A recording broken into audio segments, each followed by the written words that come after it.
বিসমিল্লাহির রহমানির রহিম। প্রিয় সহকর্মীবৃন্দ, আসসালামু আলাইকুম। আজ দীর্ঘ 6 বছর পর আপনারা আবার একসাথে ফ্যাসিস্ট মুক্ত বাংলাদেশে একত্রিত হতে পেরেছেন। সেই জন্য আল্লাহর কাছে হাজার শুকরিয়া আদায় করছি।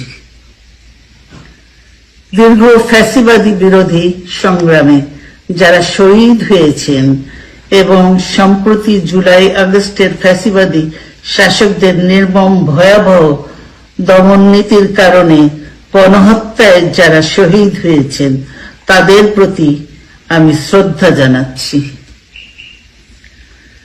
যারা আহত হয়েছেন তাদের প্রতি জানাচ্ছি আন্তরিক সমবেদনা।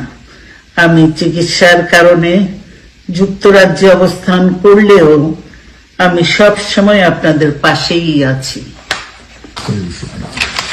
দীর্ঘ 15 বছর গণতন্ত্রের জন্য, আমার মুক্তির জন্য আপনারা যে নিরন্তর সংগ্রাম করেছেন এবং আমাদের অসংখ্য সহকর্মী প্রাণ দিয়েছেন, জুলুম নির্যাতনের শিকার হয়েছেন এবং প্রায় 1.25 লক্ষ মিথ্যা মামলায় জর্জরিত